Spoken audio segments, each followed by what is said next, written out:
బిడ్డ మీద తండ్రి ఎవరు చేసినా పెద్ద తప్పు కాదు. కానీ ఆయన అనుచరుడు వినయ్ అనే క్యాండిడేట్ మంచు మోహన్ అదే మనోజ్ గారిని దాడి చేసినట్లు అక్కడ చూపెడుతున్నారు. ఇది ఎంతవరకు నిజం? పిచ్చబద్దు. ఎవడు చూసింది లేదు, ఎవడు చేసింది ఊరినే మాటలు పుకార్లు పుట్టిస్తాడు. ఆడ కొట్టాడు, కొట్టినప్పుడు మోహన్ బాబు చేసేసినప్పుడు మోహన్ బాబు సెక్యూరిటీ ఉంటారు కదా, ఆటోమేటిక్గా ముందుకు వస్తారు కదా. వాళ్ళ బాధ్యత ఏంటి?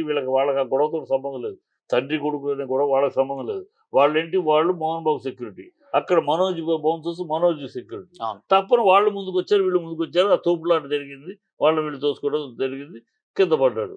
అంతే తప్పితే ఇక్కడ వేరే లేదు.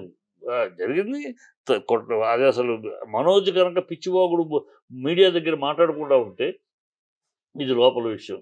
మీడియా బుద్ధి జ్ఞానం ఉందా వాడికి? మనోజ్కి వయసు వచ్చింది ఎందుకు ఏడవను? అందు కడుపుకి ఏం తింటున్నాడు? అన్నం తింటున్నాడా, పచ్చి గడ్డి తింటున్నాడా? మోహన్ బాబు అంతు చూస్తానంటాడా? నువ్వెవడివి? మోహన్ బాబు కొడుకు అని కాకపోతే నీ అడ్రస్ ఏంటి? మోహన్ బాబు లేకపోతే నీ అడ్రస్ ఏమిటని?